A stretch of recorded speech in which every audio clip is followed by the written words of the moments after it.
simple cube used for storing office supplies. Or is it?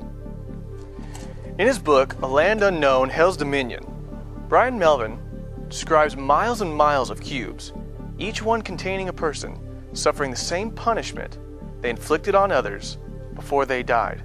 Next, on Stories of the Supernatural.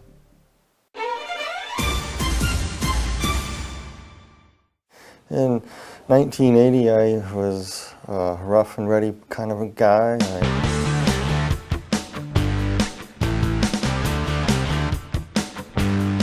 drank a lot and partied a lot, and I was moved to Tucson, Arizona, and I was working at a construction site, and one of the guys brought some water from Mexico that was contaminated, and I ended up drinking it by accident. Got real sick, contracted cholera, and within about 72 hours I was flat on my back and basically dehydrated. That's when I passed away. I noticed that when I passed on, that of course I wear glasses and I'm very nearsighted. I noticed that, the first thing I noticed is that I wasn't wearing my glasses and I could see clearly across the room. And when I turned my head, I noticed that my body wasn't moving. And I was lifted right out of my body and hovered over my body, looking down at myself and looking around. And next thing I knew, I went through the ceiling of the room I was in, and I was transported into a very, very, very black, dark void.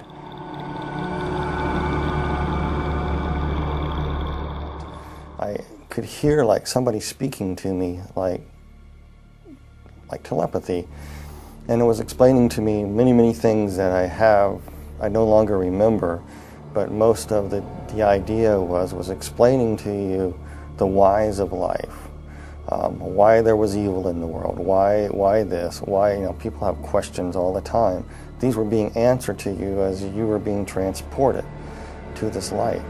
And time you got to where the light was, you knew what happened, you know what's going on. You know what happened, you know you died, you know you're going to be judged, and everything as you're traveling, it's made so clear to you that what's happening is perfectly just and right.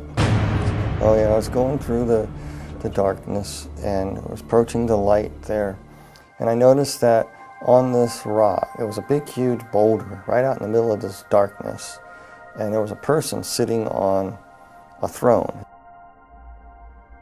And the individual that was sitting on it was emanating light, very, very powerful, bright light. And there was a love and compassion too, but also a firmness and fairness emanating from this person. And I'm going, who is this? And the basic question that was coming to me through this thought was, look what you have done with God's gift. It was actually Jesus was speaking this to me. He said, if I let you into heaven with what you know now, that I'm just, right, perfect, you would misuse that and keep sin alive in heaven. You can't come in. He told me it was granted to me to see a land unknown that's best forgotten, but will not be left unseen. That was it. And then he took out all these keys out of his robe, just pulled them out. And as he pulled them out, you could see the scar where the nails were kind of like in the wrist area, and they kind of pulled the bones apart. It's kind of traumatic looking. And he had these keys, and the keys were odd shapes and design.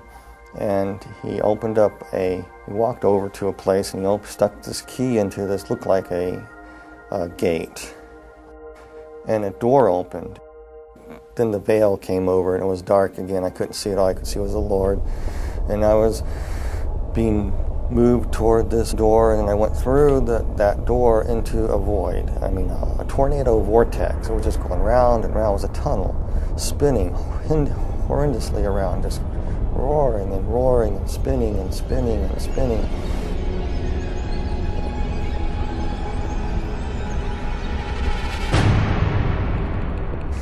And it smelled horrible. I could hear these screeches and noises and sirens.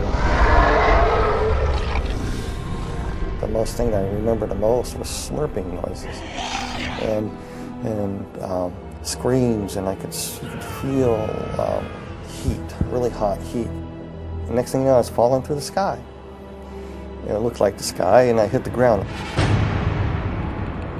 It kind of hurt, and I stood up, and I looked, and I go, where am I? All these people ran out, and some of them looked like people that were dead that I knew, and other people I knew that were not dead. And they come around me, slapping me on the back. They got there awful quick because the house looked far away, but all of a sudden they were there, slapping me on the back, welcoming me there. But something just wasn't quite right with them because they looked weird. They had yellow glints in their eye, and their eyes were almost reptile-like. I looked over and I saw what looked like my best friend turn into somebody else. And I said, hey, wait a minute, you can't do that. You're not who you say you are. Who are you? And then all of a sudden I looked around and I go, all these people around me are not people. They began to morph into what they were. They were ugliest creatures I've ever seen.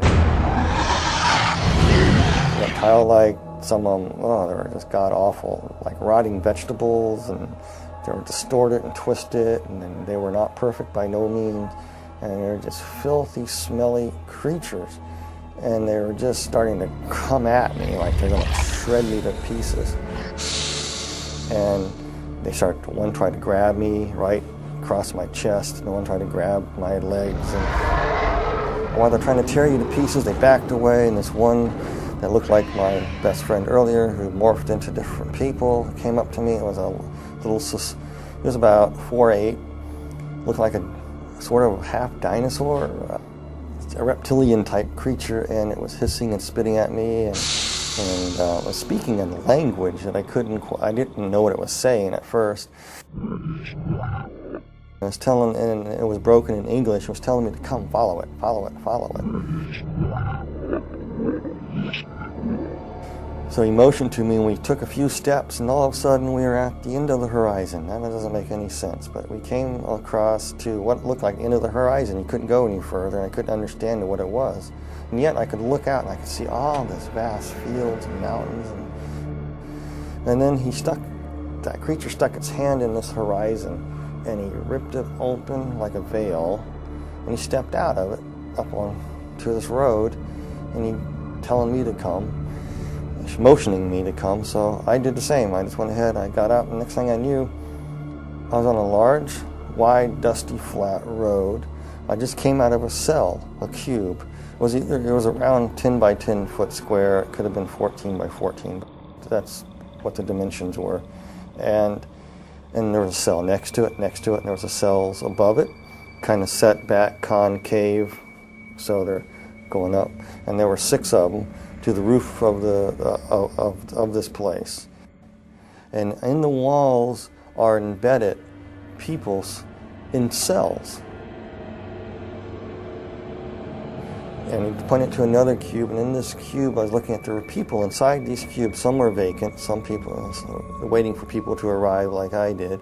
There's this person in there, and I was just looking at them, and then it was showing me another person. Each person that was in their cube was like they were reliving parts of their life all over again, but not in a very pleasant way. It's like a living nightmare. When we return, Brian Melvin is taken deeper into hell, where he sees people in torment. Among them, one of the most notorious murderers in history. Next, on Stories of the Supernatural. Brian Melvin died after being infected with cholera from drinking water. He describes how his soul was separated from his body and taken to hell. While in hell, his demon guide showed him miles of cubes, most of them containing the souls of people suffering their own personal hell for their deeds during their life on earth. And as we were walking along, I realized that hell is just an enormous big place, and there's many other parts to hell that I did not see. I just saw this place called the pit. And so it says, it's been granted to thee, follow me out to the middle of the road. So he walked out in the middle of the road, and all these demons and creatures running around, and I saw all these people in various stages of torment. And some of these demon creatures inside these cubes were going in at will. and they would be attacking people in various ways. But to the people, they look like other people, or times in their lives, or they look like demons. Whatever their worst nightmare was is basically what they were living. We walked along to another cube, looked inside of another individual that was there, and it reminded me of an old sailing ship. And this guy used to be a captain of the ship, and he was being flogged. Things that he did on this old sailing ship, but he did it for pleasure for these people because it was his ship, and he liked to be mean to his crew, and it was being meted back to him. I noticed this being, this creature looking at me. It was in a cube at first, and the person who was looking at this creature is one of those tall creatures with the faces that went around, but it was of a beautiful purplish color in a way, kind of a beautiful creature, but hideous at the same time. And with its faces revolving around, very seductive, very, very flattering, very, very persuasive. It would try to plant thoughts in your mind, trying to tell you, why would such a good God allow people to suffer like this? It was trying to get me to curse God. I really don't know who the demon creature was. I know he had great power and authority. He either was the second in command or he could have been Satan himself. This one vortex was spinning, and a lady that had just died in a car wreck came through, and she was deposited right there. And I saw her as she arrived, and inside her cube, she saw it as the illusion of her grandmother's farm, her grandparents' farm that she loved so well as when she was growing up.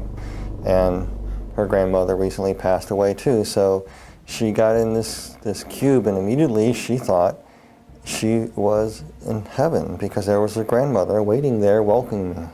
The grandmother that was actually a demon that gave the illusion of being the grandmother said, "Dear Pudding, you made it to heaven. I'm so glad you're here." And she really thought that she was in paradise. But there was a darker side to her. She would make her children be what she wanted. Her children wanted something else. She wanted them to be this. And if they didn't do it her way, it was the fist. It was verbal abuse. It was cutting down. So as she sat down, I was watching it, and the tree's limbs just grabbed her. And then she realized she was not in paradise. And as we passed some cubes, there were people inside, and they were trapped in flames. And it was like their skin was still intact, but they were burning. And there was this individual, and he was playing pool. And this guy was a child serial killer, but he lived in the 1940s. But he was in this pool hall playing this pool before the punishments would commence again. He thought he had a break. And then these people in there would torment him and come and run and just grab him and tear him up. And out of the sky, I could see this big demon coming down. It reminds me of a snake. He just gobbled him and swallowed him. Then all these other little demons came up and said, that's no fair. We didn't have our chance with him yet. Regurgitated him back up. He was whole. I know this sounds really bizarre, but that's what happened. Then all the other little demons, little teeny things, about 3 foot tall, just jumped on him. And he was powerless. And they were beating him and clawing him. And there was no rest for this guy whatsoever after that. It was constant torment. Everything that he ever done was being justly put back to him. I came to a cube, and I was looking at this, and this was a woman. She was dressed in fine garb. She was a temple prostitute, basically what it was. And she was somebody who died in Corinth around 69 AD. For a price, she would have a newborn son. For some reason, their religion was some strange thing. When you have a newborn son, you can offer it into a statue, and there's flames underneath the statue. You put the baby on the statue, and basically the baby would be cooked. And here she is in this temple. There was no let up to her torment.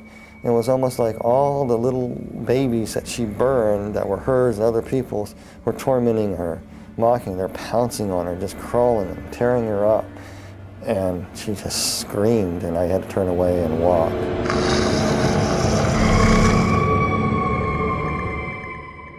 There was an individual that she practiced the black dark craft. She was a witch. I just knew that she was a witch, but she died many hundreds of years ago. She was trapped in a coffin, scratching, trying to get out. She couldn't get out. She was in that position for years and years and years and years, hundreds of years. And then finally, when she got it open, all the demons would pounce on her. And I walked on to another cube. We looked in this other cube on this row, and there was another lady. And she believed that Mother Earth could save her. And that if she honored the trees and the rocks, and she was into this nature thing, and part of their religious practice that she would practice would be getting out in the fields and dancing around a fire with a bunch of other people doing the same. The people that she thought that she was with were actually demons, and they would come up to her and say, "You did this." They pick up a stone. "You think the stone will save you here?" And they smacked her with it.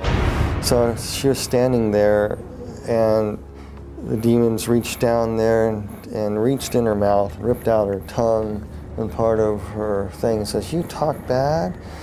Oh, the stones are not going to save you. Nobody can save you." Then they ripped off her, just actually took her skin and just peeled it off. It was really slow and agonizing to shreds until nothing to the skeletons. Then they took the bones and broke the bones. And she felt everything.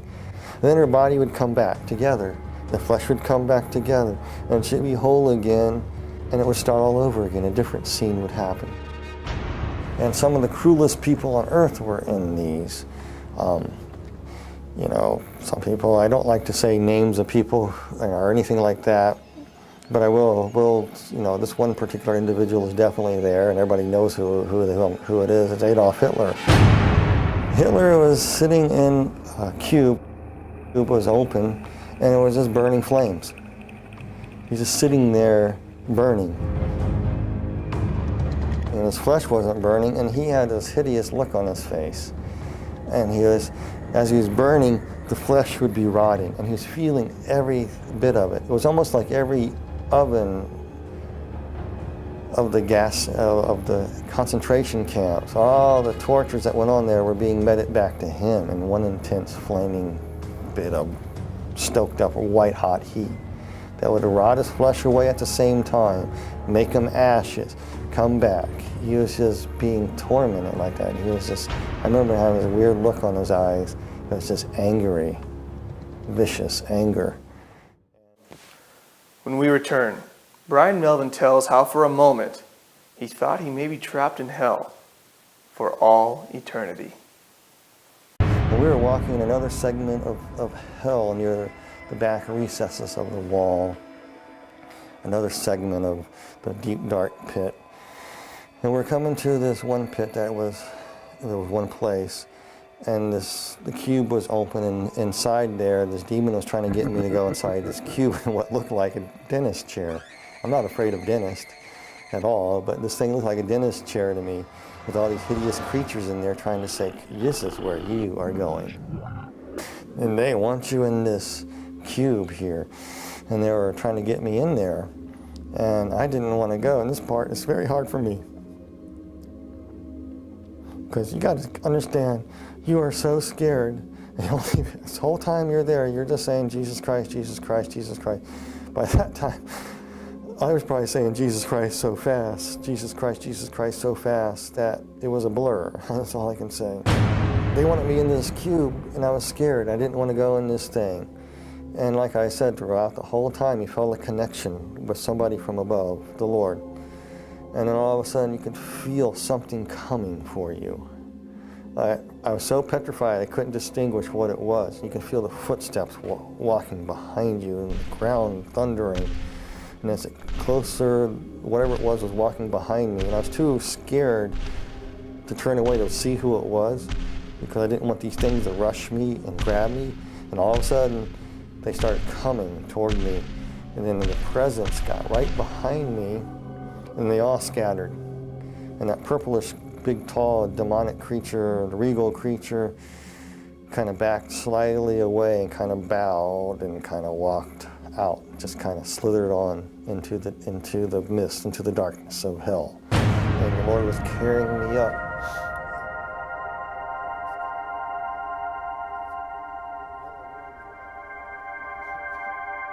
And I think who it was Jesus. He picked me up.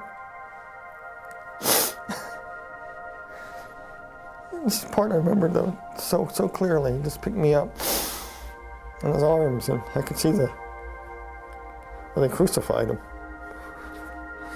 As he's holding me, his bones are pulled apart. He's saying, you pulled apart my bones. And he carried me. And kind of floated through the air and went through the center of the bottomless pit. I went straight up. I remember bits and pieces of being taken to a hospital and waking up in a hospital room. And nurses poking me. And when I woke up out of this thing trying to breathe, I grabbed the doctor and said, I'm not in a cube, am I? I better not be in a cube. And the doctor says, no, you're in a hospital. And from it, I was no longer an atheist. There was a God, there is a heaven, and there is a hell.